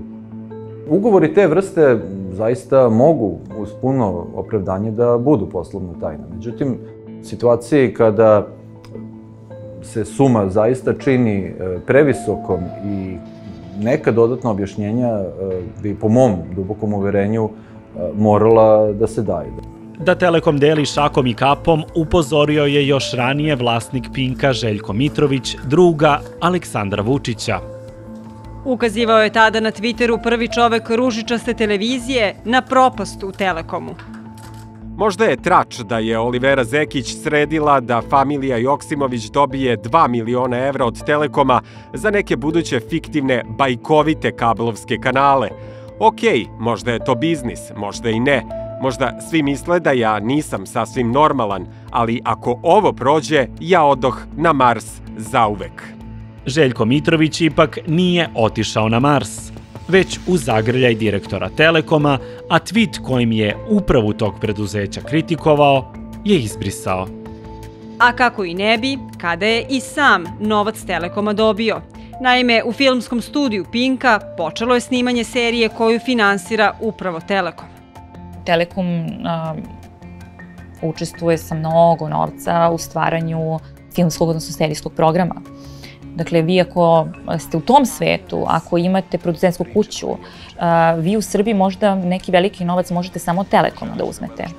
Dakle, to Filmski centar Srbije i tako dalje, neke ministarstva, to su vrlo mali neki konkursi na kojima dobijate pare. Gde su pare za te sve serije? U Telekomu. Jedna TV mreža, svi mi. Telekom Srbije. United Media takođe ima neku svoju produkciju i ulaže u serije, u serijski program, ali ne ovoliko koliko ulaže Telekom. Tako da i tu onda kupujete, daj da se ćutim, evo tamo ćemo da dobijemo neke pare. Saradnja koju je Željko Mitrović na Twitteru pokušao da spreči, ipak je ugledala svetlost dana. 2019. Telekom je zaista postao finansijski vetar u leđa kompaniji Minakord Media, to jest televiziji K1. To je firma koja je u vlasništvu pevača Željka Joksimovića. Dakle, to je sad isto jedna onako prilično zanimljiva stvar, to što se uopšte on bavi televizijskim programom, produkcijom, serija, filmova. Pevač nije u medijski biznis ušao sam. Društvo mu je pravila Manja Grčić. Korenje smo već pustili i sada se uveliko granamo. To je neko ko je dugo godina bio menadžer 92-ke i ljudi koji su tamo radili su mi pričali da je ona nakon dolaska SNS-a na vlast bila zadužena da disciplinuje ljude, da uređuje program tako da ide na ruku SNS-u, da neke emisije čak i skida, o tome je Jolja Bećković pričala vrlo javno. Dakle, to je bio neko ko je bio spreman da se založi, da to sve ide po planu, da to sve bude podmazano, lepo, da se niko ne nervira, da se prvi potpredsednik vlade u tom trenutku ne nervira, da se posle premijer ne nervira, dakle da tu sve bude sve kako treba. Minakord Media podigla je 2019. 20. i 21. 4 kredita u vrednosti od oko 4 miliona evra, a kao garanciju za otplatu istih priložila je ugovore sa Telekomom o distribuciji K1 na MTS kablovskoj mreži. I na osnovu tih ugovora Minakord Media već ima nekoliko ugovora o kreditima, dakle od poslovnih banaka, samo na osnovu te saradnje sa Telekomom. Ista imena, Željko Joksimović i Manja Grčić, pojavili su se i kao partneri države za novinsku agenciju Tanjug, koju su zakupili na 10 godina, a potom pokrenuli Tanjug televiziju. Oni su preuzeli Tanjug za nekih 628.000 evra, dakle to je brend, to je žig, arhiva, ima ime, ima ugovore sa brojnim državnim institucijama o pokrivanju programa i tako dalje, dakle to nije neka beznačajna agencija, naprotiv. 9.000, kartica broj 7. U pohodu na Tanjug dvojcu Joksimović-Grčić pridružio se Radojica Milosavljević. To je isto jedan onako kao Abris, Poljski investicioni fond na jednoj strani i Radojica Milosavljević na drugoj strani, jer i iza ovog Abrisa neko stoji, ali sam sasvim sigurna da i Radojica Milosavljević ne deluje sam. Radojica Milosavljević iz Kruševca, znamo ko tamo vedri oblači. Reč je o biznismenu koji je javnosti postao poznat po šopingu 11 lokalnih medija, pre svega televizija. Interesantna je stvar u okviru bavljenja poslom koji ja radim, da ja imam pored ovoga i dom zdravlja koji zapošljava 40 radnika, da imam visoku školu za indijski menadžment, da imam fabriku koja mi omogućila da kapital steknem. Dakle, jedan potpuno onako ubačeni element u taj čitav sistem kupovine lokalnih medija u privatizaciju, kada je država odlučila da se odrekne vlasništva u svim tim medijima i kada je krenuo tako obsesivno da kupuje televizije i medije po Srbiji. To su, na primjer, Šumadija, Aranđelovac, Kragujevac, Caribrod, Tanjug, šta ja znam i ostalo. Neke televizije je kupio za cenu nekih malo boljih cipela, za 250 evra, ali neke je i pretplatio. Tako da smo došli do neke cifre, na primjer, oko 250.000 evra koje je on dao za tipa nekih 10-11 medija po Srbiji. Iza kulisa je Telekom po svoj prilici pomogao i kupovinu tabloida Kurir i osnivanje istoimene televizije u vlasništvu Igora Žeželja. Igor Žeželj je u odnosu na sve ove ljude koje smo ranije pominjali, naročito u odnosu na primjer na Radojicu Milosavljevića, jedan od najpametnijih biznismena koji je zaista iskoristio svaku moguću šansu koju je dobio sa Telekomom da profitira. I na tomu mu niko ne može zameriti, na tome mu možemo samo čestitati. To je postalo jasno kada je isplivao ugovor po kojem je Telekom uložio nepunih 38 miliona evra u razvoj kompanije Igora Žeželja, Wireless Media i njene ćerke firme Mondo Inc. Ovo je ugovor koji je sklopila SNS uprava Telekoma sa Igorom Žeželjem i isfinansirala ga našim novcem za 38 miliona evra. To je jedan potpuno nestvaran ugovor. To je jedan, vi kada čitate to, ja kada sam videla, to ne možete da pronađete ni jedan jedini argument u korist Telekoma da takav ugovor potpiše. Korist države preko Telekoma krila se između redova. 2 meseca posle potpisivanja višemilionskog ugovora sa Telekomom, Igor Žeželj je kupio tabloid Kurir. Kurir je u nekom trenutku od dolaska SNS-a na vlasti takođe bio trn u oku Aleksandru Vučiću. Mislim, svi znamo Srbiju izvini, Rodići i tako dalje. Mislim, to je opet prevrtljiva tako jedna strana, ali mislim da je to isto onako bila jedna tačka na i, zaokružena priča jednog plana Vučićevog koji je on imao za taj tabloid. Taj plan imao je 3 tačke. Ugovor sa Telekomom Žeželja je obavezao da uđe i u svet televizije. Rodila se televizija Kurir. Vest koju smo upravo dobili, kako javlja Kurir televizija. Prebati na Kurir odmah. Ovaj dokument je ujedno i dokaz skandaloznog kriminala, organizovanog kriminala Vučićevih plaćenika koji na ovaj način utiču na medije da bi njega hvalili, a da bi zataškavali i gušili svaku kritiku s druge strane i održavali nas u medijskom mraku.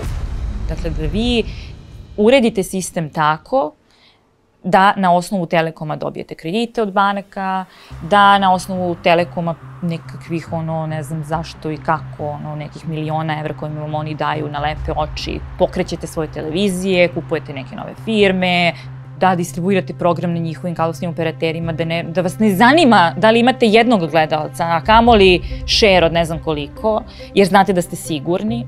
Ovo je dokaz i kako je Igor Žeželj preko noći, zahvaljujući našem novcu, postao medijski tajkun i mega milioner. Mislim, evo nek da meni neko sad 38 miliona evra, da sve ostane u mom vlasništvu, ja da pokrenem, pa mislim, naravno da bih bila uspešna biznismenka, mislim, odmah.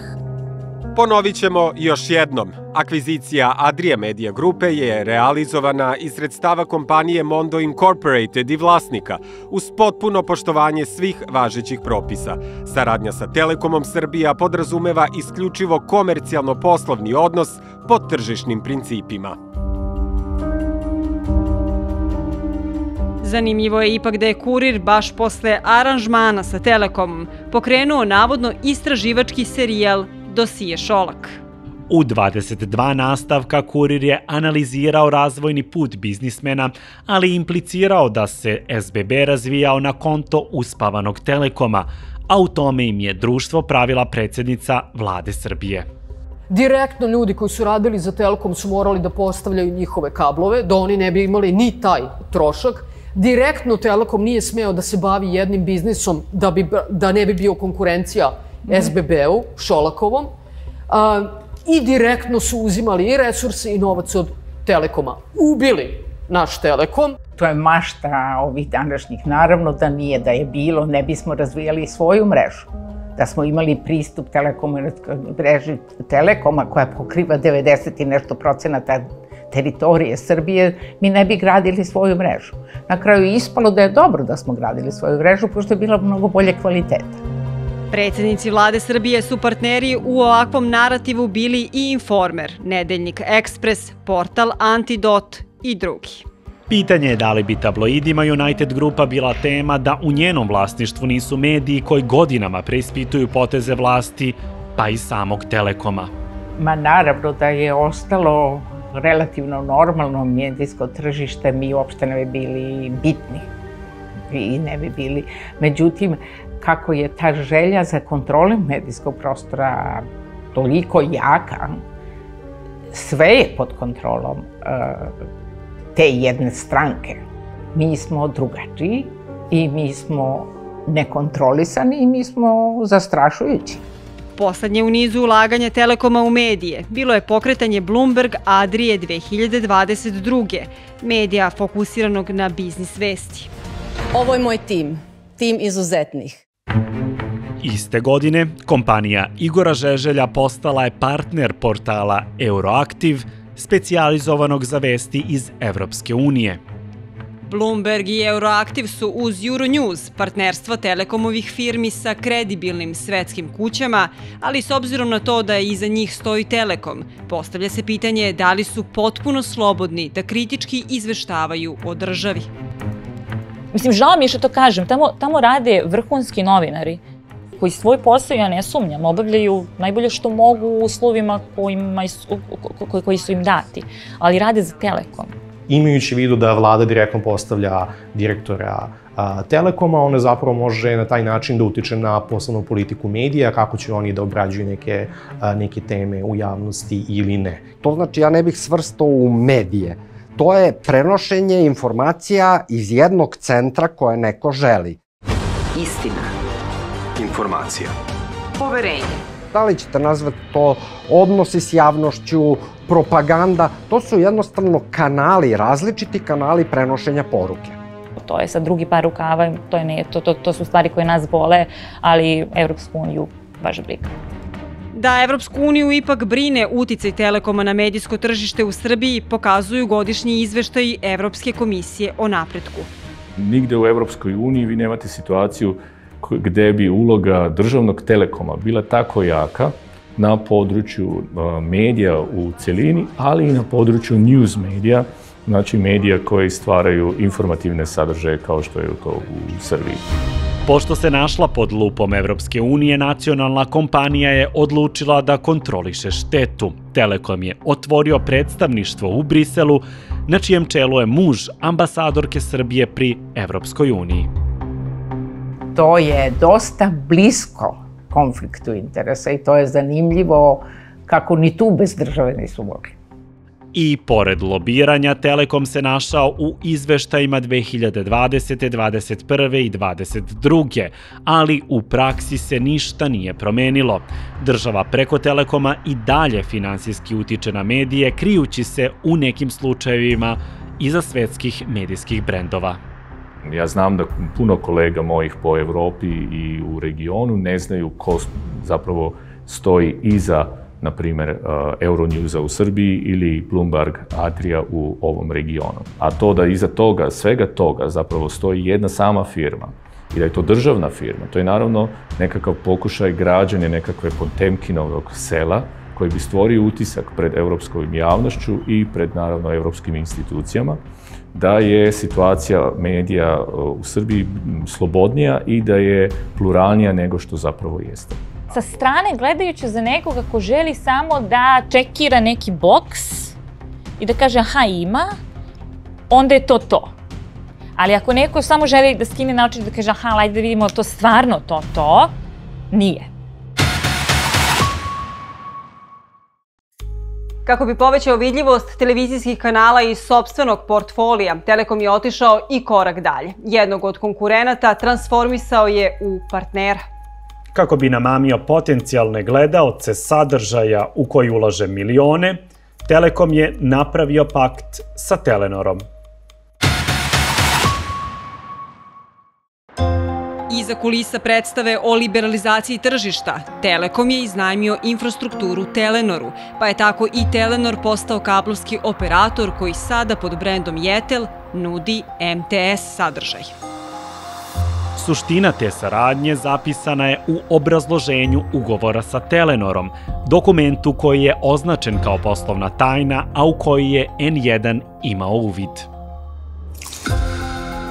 Ovo omogućava da se SBB potisne sa ovog tržišta, da Telekom Srbija bude stabilno broj 1 u maloprodaji fiksnog interneta, ali i da u veleprodaji ostvari značajan prihod u budućnosti, što se tiče sadržaja, to jest naših TV kanala, kako se korišćenjem naše infrastrukture podrazumeva i korišćenje našeg sadržaja, omogućit će se potpuna dominacija našeg sadržaja u odnosu na United Media kanale. Samim tim, ugovorom za pomenutu uslugu se stavlja tačka na poslovanje United Medije kao i SBB-a u Srbiji. Ali što je najzanimljivije, to nije toliko poslovni dogovor. To je čak i rukovodstvu Telekoma je moralo da se proda ta ideja kao nešto što će da uništi SBB-a, nešto će da im napravi profit. I što je još zanimljivije, Komisija za zaštitu konkurencije uopšte ne gleda taj ugovor i ne vidi koliko je on zapravo štetan za konkurenciju. Tu se ništa ne krije. Dakle, Vladimir Lučić, direktor Telekoma, jasno govori javno da je njemu želja da na tom tržištu, pa i tržištu televizije i tržištu distribucije programa i tako dalje, pobedi SBB i da mu je to misija i mislim da je zbog toga i dovede na čelo Telekoma Srbije. U fotelju direktora Telekoma Vladimir Lučić inače nije došao sa članskom kartom Srpske napredne stranke, ali ni bez amina predsjednika države. Gospodin Lučić iz Telekoma. Gospodin Lučić iz Telekoma. Vlada Lučić. Jeste. Dobar čovjek, pametan čovjek. Kako ja mogu da opišem nekoga koji je sada direktor veoma važne državne firme, koji na ovaj način donosi poslovne odluke, da daje 38 miliona evra jednom, da onda sa druge strane ulaže u sponzorstva fudbalskih klubova, da finansira serije, da finansira filmove, da finansira televizije koje niko ne gleda. Dakle, ja zaista ne razumem zašto bi to bilo ko radio kao direktor koji se vodi samo i isključivo interesima svoje kompanije, a da nema veze sa SNS-om. On ne mora da bude član toga. On zna zašto je tu. Zašto je tu, nećete čuti od Vladimira Lučića lično, jer je poziv N1 da učestvuje u filmu prihvatio, ali posle 14 dana ipak odustao. Vladimir Lučić hoće da vam se javi na telefon, on hoće i da priča, ja sam i razgovarala sa njim. On je, mislim, jedan vrlo onako pametan čovek, znači on neće da otkriva ništa više od onoga što je on planirao da otkrije i hoće da priča samo o onome što je njemu, je li tako, u interesu. Iako je televizija N1 poslala pitanje 14 dana pred intervju, prihvatila termin i lokaciju snimanja koje je Lučić predložio, Direktor Telekoma je odustao od intervjua jer mu nije omogućeno da isti snima i Telekomovim kamerama. Taj uslov je postavio naknadno dan pred intervju i nije bio prihvaćen jer nije u skladu sa medijskom praksom, niti je to bilo omogućeno ostalim učesnicima emisije, na primer Srđanu Milovanoviću. Televizija N1 prisustvo kamera sagovornika doživljava kao vid pritiska na novinare i svojevrsnu zamenu uloga gde se umesto odgovornosti sagovornika u fokus stavlja način na koji će novinar postavljati pitanja te koji će smisao i kontekst dati odgovorima sagovornika. Telekom je jedno izuzetno zatvoreno društvo, jedna izuzetno zatvorena firma. Oni nikada nisu, ja sam verovatno uputila pa ne znam, tokom svoje karijere sigurno 50-ak zahteva Telekomu. Nikada ni jedan nije odgovoreno, dakle to su problemi mnogih mojih kolega. Oni su potpuno ignorisali to pravo javnosti da zna. Da ovi papiri nisu procurili, javnost nikada ne bi saznala da se potpis Vladimira Lučića našao na dokumentu označenom kao poslovna tajna, a u kojem Telekom otvoreno priznaje da mu je cilj stavljanje tačke na poslovanje United grupe u Srbiji. Jeste, definitivno smo trn u oko, ali borba nije samo na medijskom prostoru, to je zbog medijskog prostora. A borba je i na razvoju mreže, ne dobijemo građevinske dozvole da se širimo u Srbiji, dodela 5 licence frekvencije nacionalne je stala zbog nas. Ima sigurno više motiva, ali mislim da mu je jedan od glavnih motiva da, kako je on to rekao jednom, da pobedi jednog malog kablovca iz Kragujevca. U toj misiji društvo Telekomu su pravila javna preduzeća, opštine, gradovi i njihovi funkcioneri, poput Gorana Vesića. Naime, Goran Vesić se spustio u šaht kako bi optužio SBB da navodno besplatno koristi infrastrukturu beogradskih elektrana. Prema tome, jasno vam je da je Dragan Šolak oteo građanima Beograda 2 vrtića da bi se nelegalno bogatio.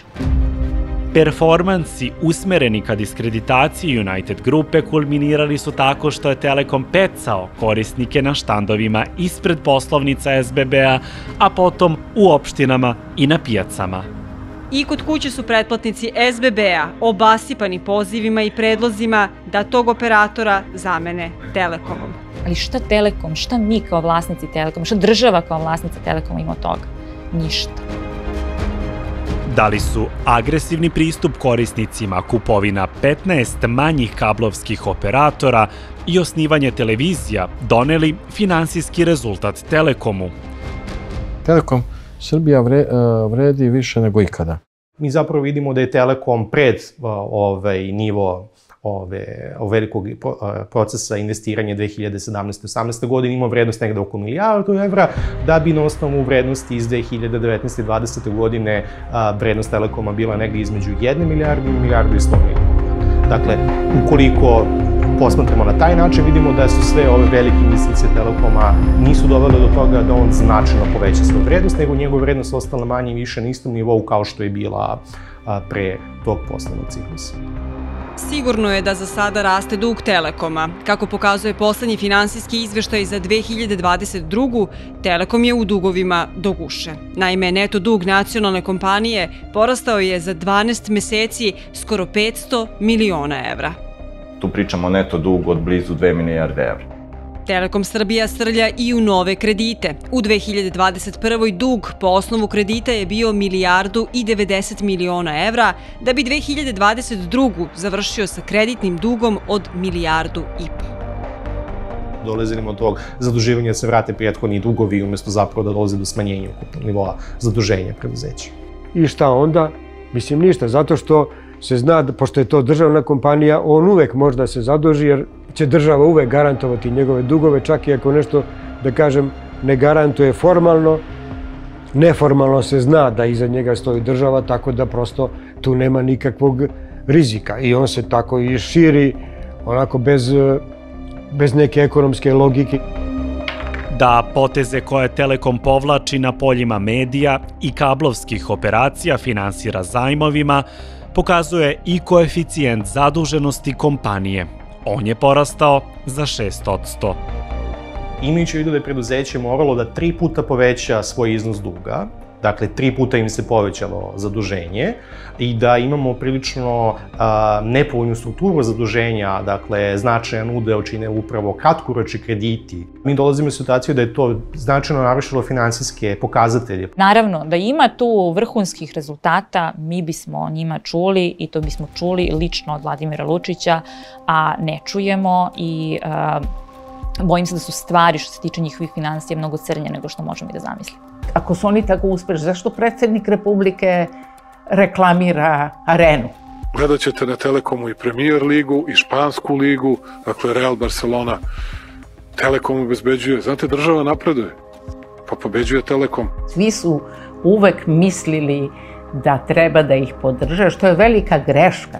Da su im pustili da se bore na tržištu, oni bi davno bili više razvijeni nego što su danas. U tome je što oni ne shvataju da što ih više štite, to im više dozvoljavaju da ne budu dobri. Telekom se 2020. godine prvi put zadužio i kroz korporativne obveznice, čiji je krajnji kupac bila Narodna banka Srbije. Na taj način Telekom se zadužio 200 miliona evra. To je bukvalno direktna subvencija Republike Srbije i Narodne banke. Zašto im Narodna banka daje pare? Zašto kupuju njihovu obveznicu? Ako su oni uspešni, ne treba im pomoć Narodne banke, je li tako?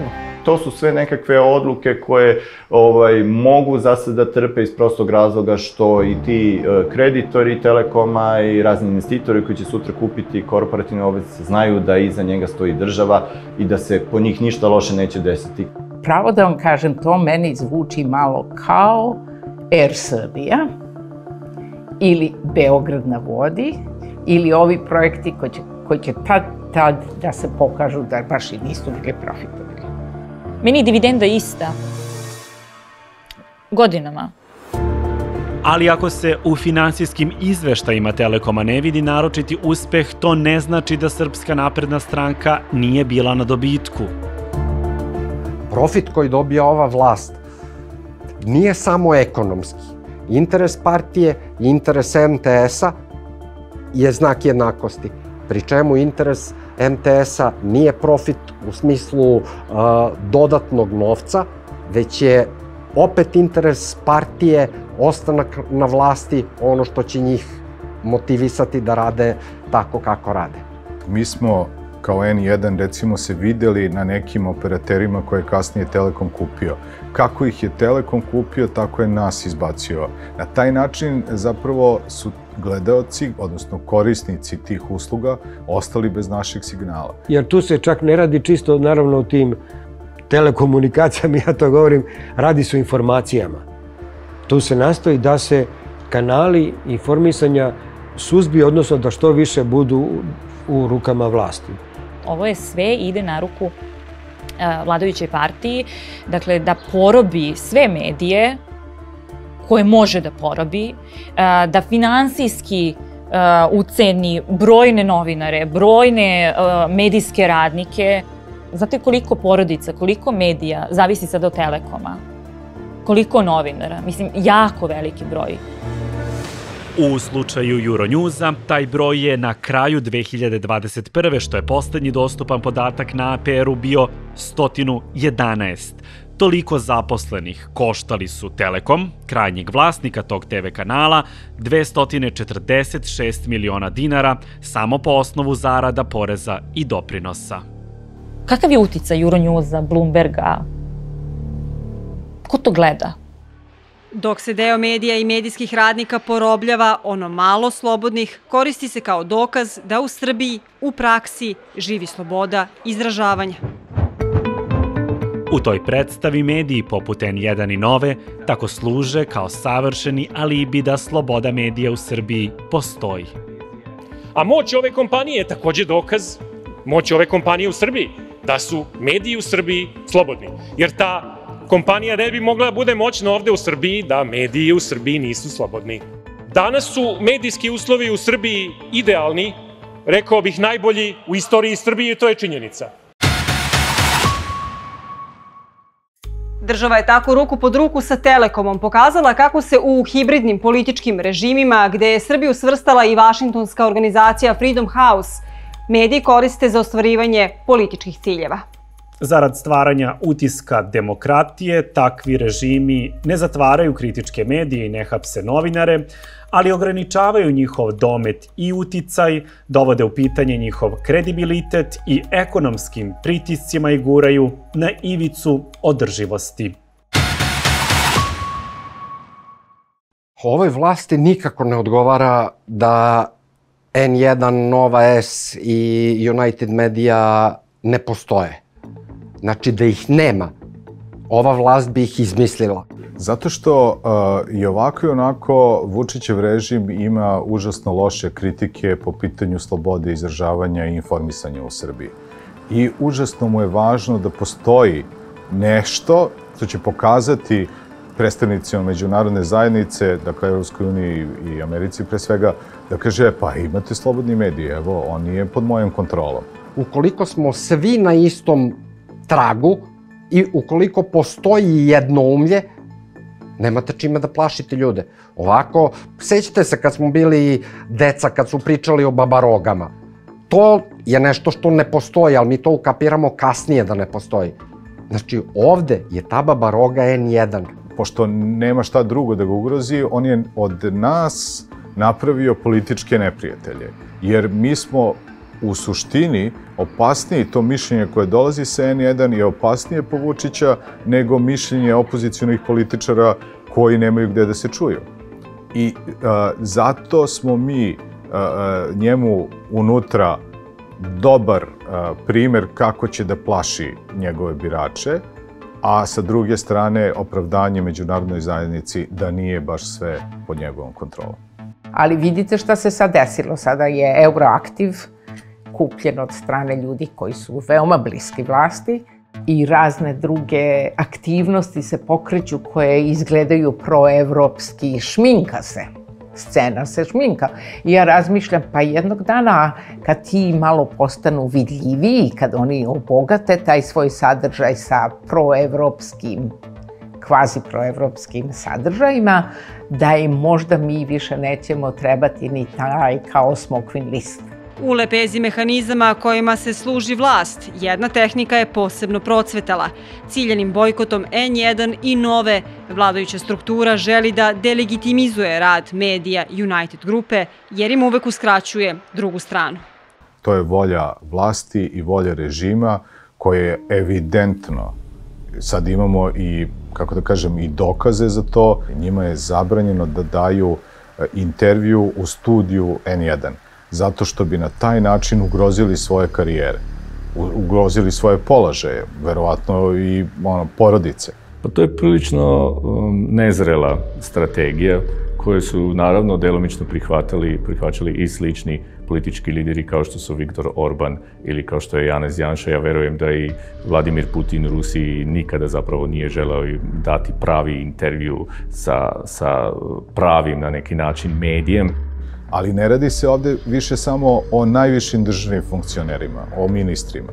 Dakle, mi nemamo pristup bilo kom državnom funkcioneru, dakle, nekom državnom sekretaru u policiji ili državnom sekretaru u Ministarstvu zdravlja u vreme korone. Njima je tada, lekarima koji su vodili klinike, oni su tada zabranili lekarima da daju izjave za N1. Ali to je strategija kao malog deteta koji ne želi da prihvati neku stvar i onda se on pokrije ispod jastuka ili čaršava i pretvara se da njega nema tamo. U političko-medijsko-ekonomskom ratu ispaštaju krajnji korisnici koji nemaju slobodan izbor televizijskih provajdera i sadržaja koji nude. Pa tako, ono što će potencijalno gledati zavisi od toga koji je operator razvukao kablove do njihove zgrade ili kuće, a SBB je to učinio u 1/3 opština Srbije.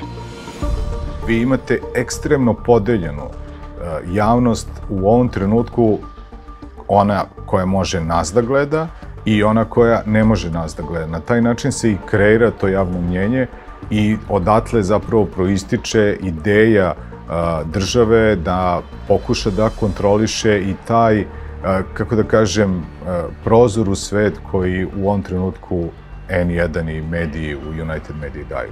Zanimljivo je, mislim, kako ljudi stoje uz nas. Oni uz nas ne stoje iz političkih razloga, oni stoje zato što smo bolji, ja mislim. Nemamo mi pozadinu velikog brata. Dokle god poslovni ambijent Srbije ne regulišu stručna tela, nego politika, aktuelno će biti i pitanje da li su tržišna pravila i zakoni uopšte važni onda kada biznis plan investitora nije po volji vlasti. Zadnjih, možemo reći, 5 godina imamo izuzetno veliki priliv stranih investicija. I onda bi to moglo da kaže, kod nas je sve super. Međutim, šta su ti strani investitori naučili? Pa oni su naučili da treba da budu bliski sa vlastima i da mogu da reše sve probleme. Prema tome, ja bih rekla da je Srbija već notorno poznata po tome da moraš da imaš dil sa državom. To su Kinezi, to su Rusi, to su Arapi, svi imaju veze sa državom. Strani investitor dođe, pohvali naše tržišne uslove, zakuca u Nemanjine vrata, dobije subvenciju, reši bilo koji problem.